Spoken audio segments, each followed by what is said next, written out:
Hi everyone, today we are going to talk about enzymes. So last time we left off talking about activation energy, and we started to incorporate enzymes into our activation energy graphs. But just to review, for our exothermic and our endothermic reactions, okay, don't forget the reactants are in one area right here. Our products are in another. If it's exothermic, in other words, if it gives off heat, okay, our products are going to be lower than our reactants, okay? So that is for exothermic. And an endothermic is the exact opposite. Our reactants are going to be below our products. We'd have to draw an arrow going upward for endothermic. And what that means is it needs energy for the reaction to take place, okay? All right, so here are the two different ones here, guys, okay? So the one down here, the products are above the reactants, okay? So down here, the products are above the reactants. So this one is going to be endothermic, okay? That one's endo. This one, the products are below the reactants. So this one's going to be exo. It's going to give off heat. All right, so that's exothermic. So there's just two examples for you guys. All right, so now let's get into enzymes. So enzymes are proteins, guys, and we talked about proteins a little bit in chapter 1, and we'll go over them even in more depth in chapter 3. But just so you know, enzymes are a type of catalysts, and the only difference between enzymes and catalysts are enzymes are in something living. Catalysts don't have to be in something living, okay? So what enzymes do for us is they're going to help to lower the amount of energy we need to keep our body running, to keep all these reactions going. So I think the easiest, let me move myself out of the way here. I think the easiest way to go over these is to pretend the substrate is some kind of food that we're digesting, all right? I don't know what the food is. It doesn't matter what it is, okay? But pretend the substrate is food. It does not always have to be food, just so you guys know, okay? What's going to happen here, guys, is the enzyme, okay, right here, is going to bind our substrate, bind this food. And that area where it binds it at, if you guys see the weird shape here, okay? That weird shape that goes like that, yeah. That is our active site, okay? Now what the active site is it's an area on the enzyme that allows that substrate, or in our example right now, the food, to bind to it, okay?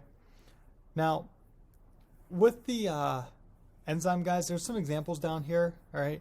Lactase, lipase, maltase. I'm going to go over one called amylase because that one relates to the food. Amylase is found in your spit.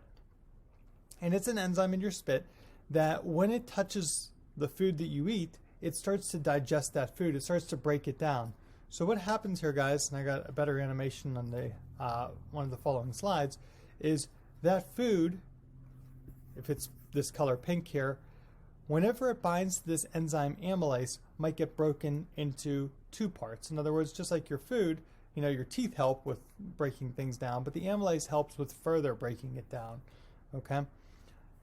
All of these ones right here, guys, these three, lactase, you guys know probably, you know, lactase, if you've heard of people who are lactose intolerant, they don't have lactase in their bodies. They can't break down milk, all right? That's sugar in milk.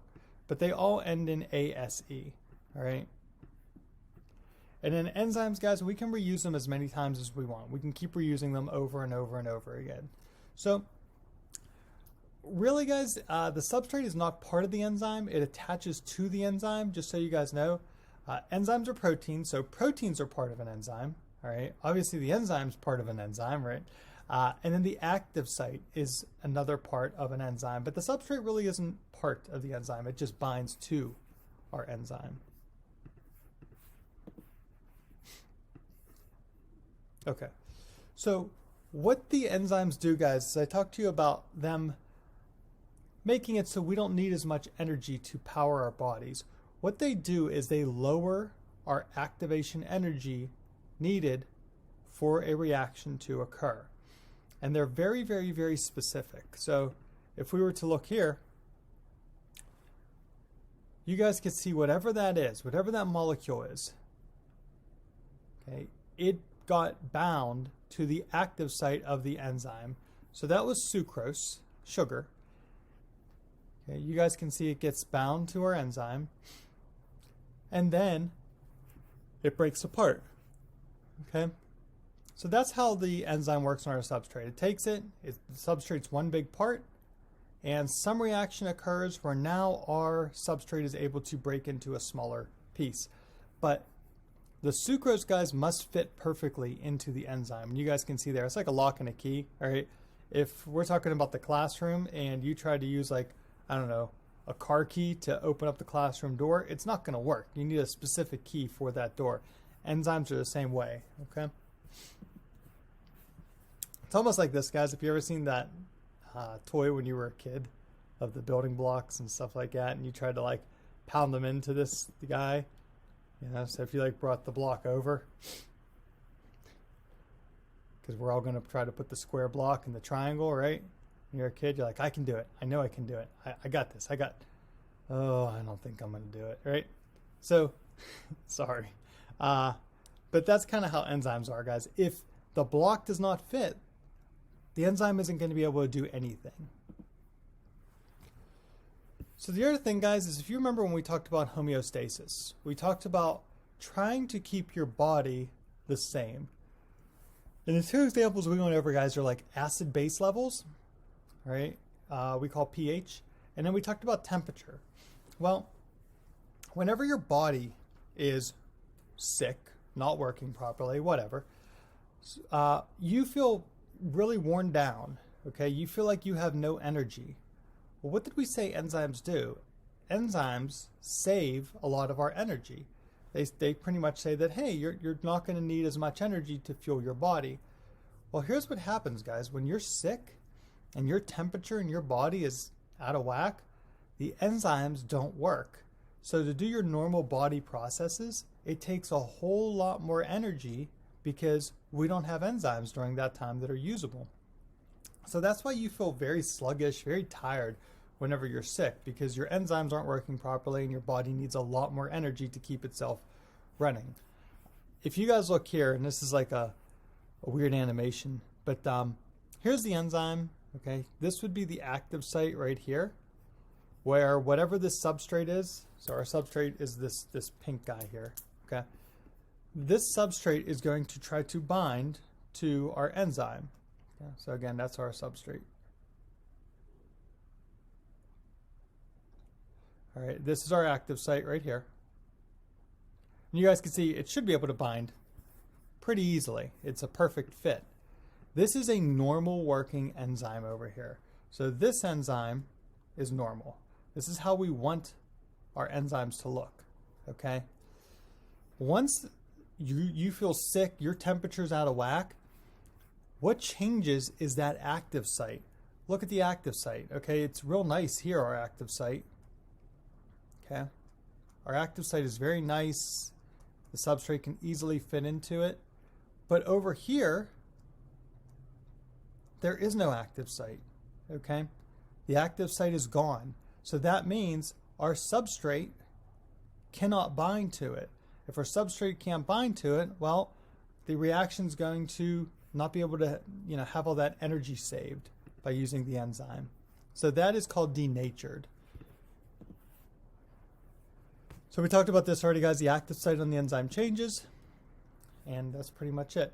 I'm going to add a slide in here real quick, guys, just so you can see the difference between the enzyme and the non-enzyme. Okay, so I'm going to draw a graph here real quick. I'll do my best. It's not going to be pretty, but that's okay. So here is our y-axis. Here is our x-axis. All right. Let me draw the first reaction, and here's our reactants, and there's our products, okay? So there's our first reaction. our second reaction, we're going to say we're going to do the same exact reaction. Okay, same kind of chemical reaction. Here's our reactants once again.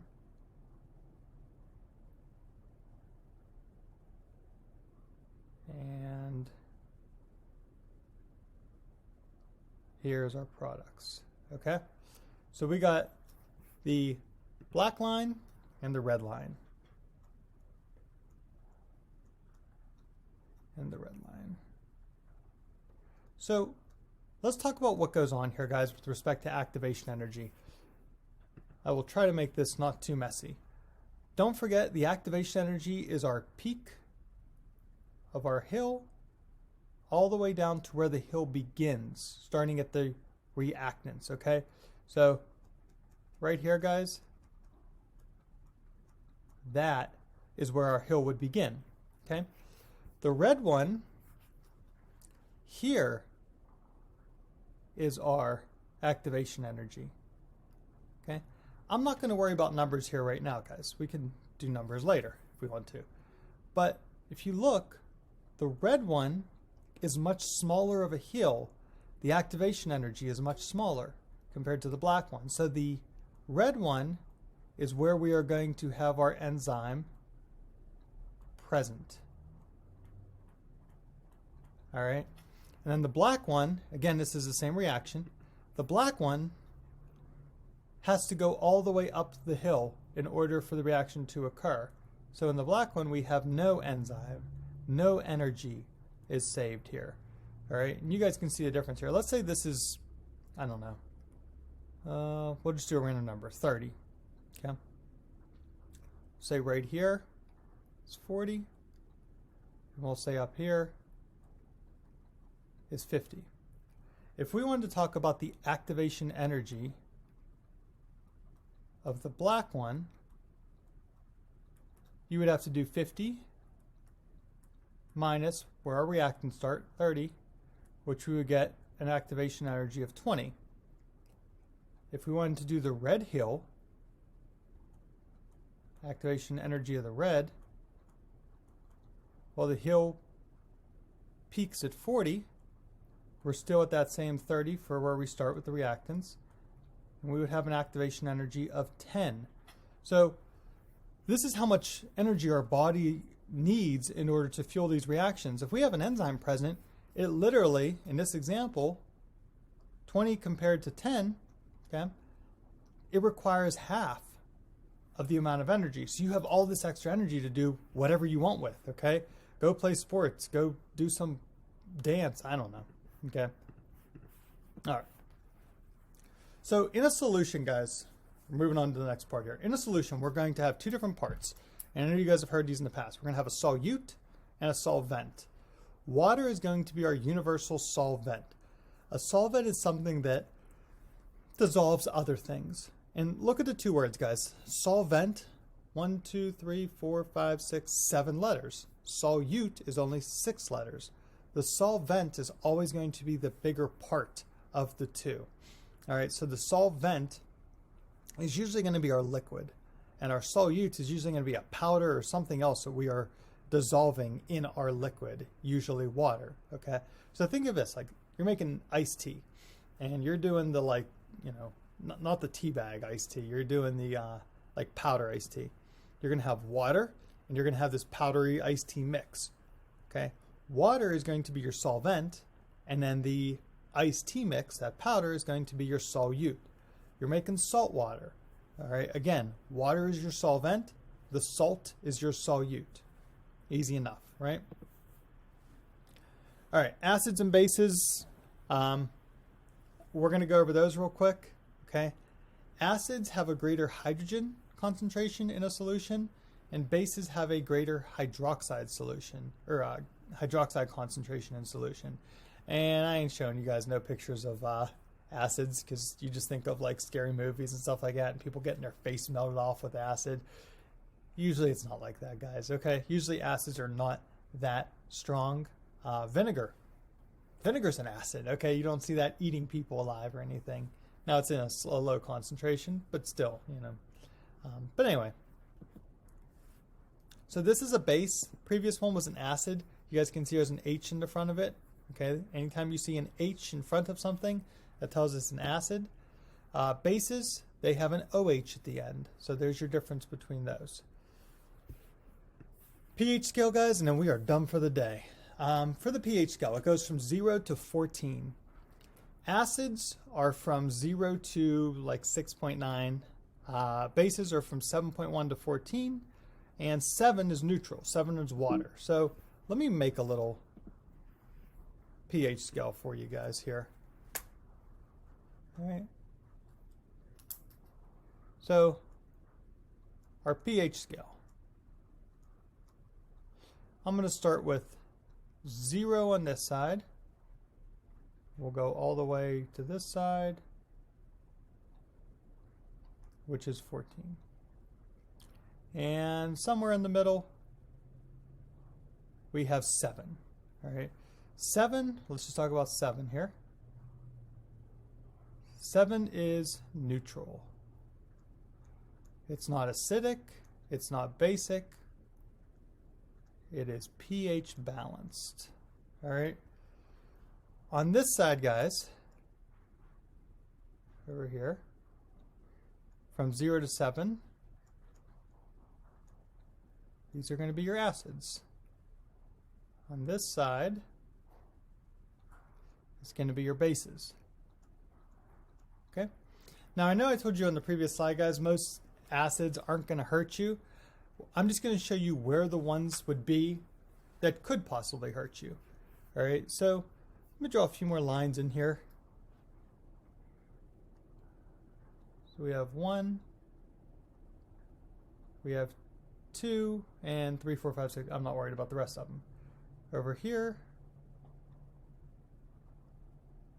we have 13, 12, yada, yada, yada. Okay? These here, guys, from 0 to 2, these are our strongest acids. Okay? These are the ones that could possibly harm you. Battery acid, things like that. Okay? Now, there are some still there, like in that 0 to 2 range that aren't going to hurt you. But sometimes, you know, we have some exceptions to every rule. But most of them will. On this side, guys,